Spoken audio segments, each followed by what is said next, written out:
Bagaimana dengan Ibtu Rudiana? Saya sudah katakan. Dari awal juga saya sudah katakan. Saya nggak takut. Ada yang bilang awas nanti ditangkap. Saya nunggu ditangkap. Saya nunggu ditangkap.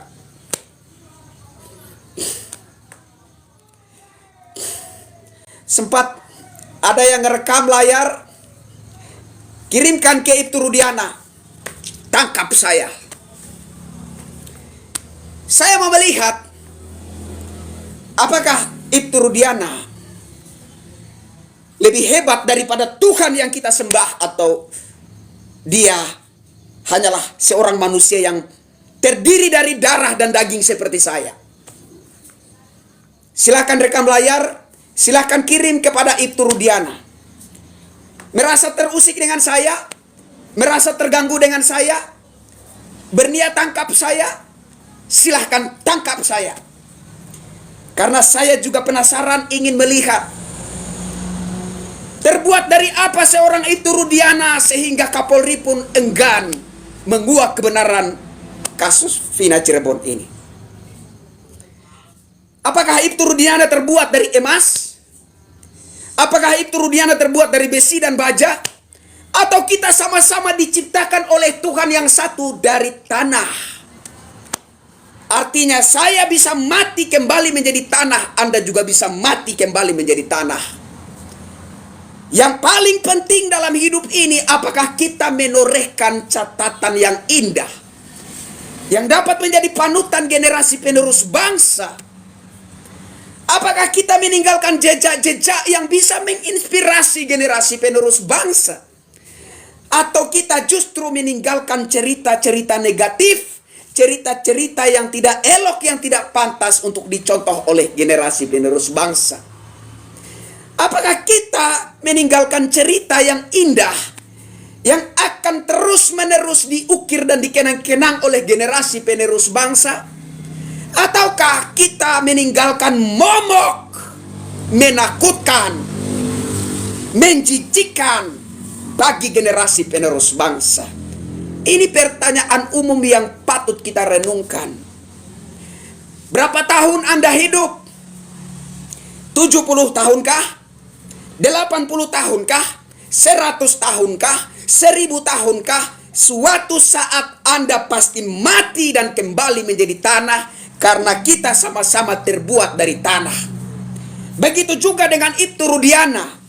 Dia pun terbuat dari tanah. Tubuhnya terdiri dari darah dan daging sama seperti saya. Tidak ada tubuh Ibtu Rudiana mengandung emas atau perak. Tidak ada tubuh Ibtu Rudiana mengandung besi atau baja. Sama-sama kita terbuat dari tanah oleh Tuhan yang satu. Terserah Anda menyapa dan memanggil, memuja dan menyembahnya seperti apa. Kirimkan kepada Ibtu Rudiana. Merasa terusik dengan saya? Mau tangkap saya? Saya menunggu ditangkap. Bagi saya, ketika bicara kemanusiaan, ketika bicara keadilan bagi rakyat kecil, mati hari ini, mati besok, sama saja. Kalau hari ini saya mati karena menyuarakan keadilan bagi rakyat kecil, matiku mulia.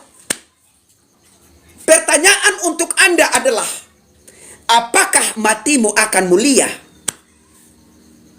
Kalau hari ini saya speak up, kalau hari ini saya bersuara, saya berteriak demi keadilan bagi rakyat kecil, dan hari ini saya harus menemui nasib mati mengenaskan di tempat ini atau dimanapun, matiku mulia.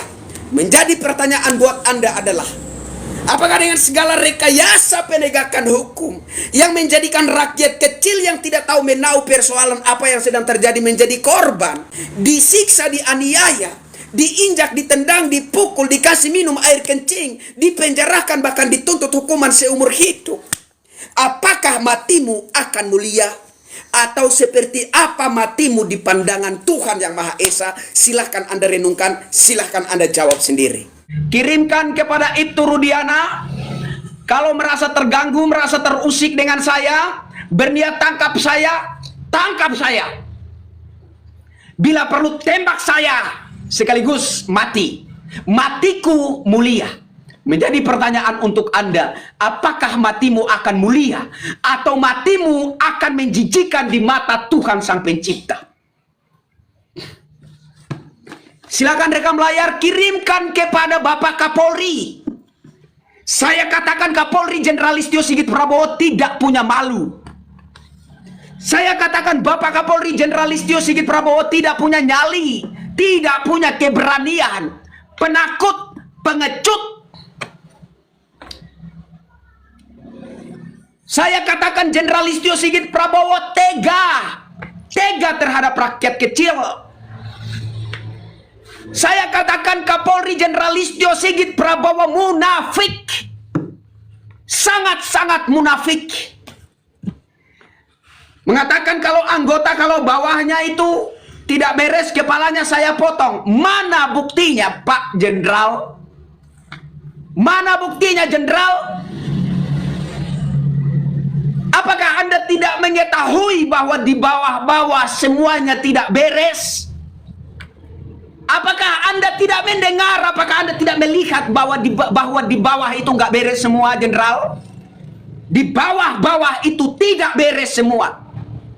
Aparat penegak hukum hadir di masyarakat bukan sebagai pihak yang menghadirkan ketentraman bagi rakyat, justru menghadirkan rasa terintimidasi, justru menghadirkan rasa ketakutan, justru menghadirkan kesan penjajahan terhadap rakyat. Apakah Bapak Kapolri masih menjalani pengobatan pendengarannya sehingga belum bisa mendengar dengan jelas? Apakah Bapak Jenderal Listio Sigit Prabowo belum sembuh total pendengarannya?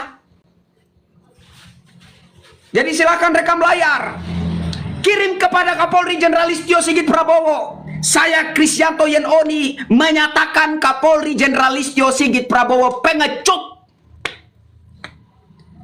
Yang kedua, Kapolri Jenderal Listio Sigit Prabowo tidak tahu malu, tidak mampu tapi tidak mau mundur. Yang menjadi korban adalah rakyat kecil. Kalau beliau punya hati, kalau beliau sayang terhadap rakyat kecil, ketika tidak mampu menghadirkan keadilan bagi rakyat kecil, mundur supaya orang lain bisa menyikapi, bisa menindak kasus seperti ini, demi agar keadilan itu digenggam oleh rakyat kecil. Kan begitu. Nyatanya Kapolri Jenderal Listio Sigit Prabowo tidak hanya pengecut tetapi juga tidak tahu malu, tidak mampu tetapi kekeh tetap eksis sebagai Kapolri. Kalau saya adalah Kapolri, saya akan legowo untuk mundur. Beri kesempatan kepada sosok-sosok jenderal polisi lainnya yang lebih berani, yang lebih tegas, yang lebih punya nyali menghadang arus mafia hukum demi keadilan bagi rakyat. Tapi kan itu tidak dilakukan oleh Jenderal Listio Sigit Prabowo. Kenapa? Ya karena Jenderal Listio Sigit Prabowo tidak punya malu. Sampaikan kepada beliau, hormat Jenderal, mau tangkap saya, monggo Kristianto Yenoni menunggu ditangkap. Bila perlu sekaligus tembak mati saya. Matiku mulia. Menjadi pertanyaan buat Anda Bapak Kapolri. Apakah matimu akan mulia? Ataukah matimu akan menjijikan di mata Tuhan Sang Pencipta karena membiarkan rakyat kecil merana dalam keputusasaan karena tidak dapat menggapai keadilan itu?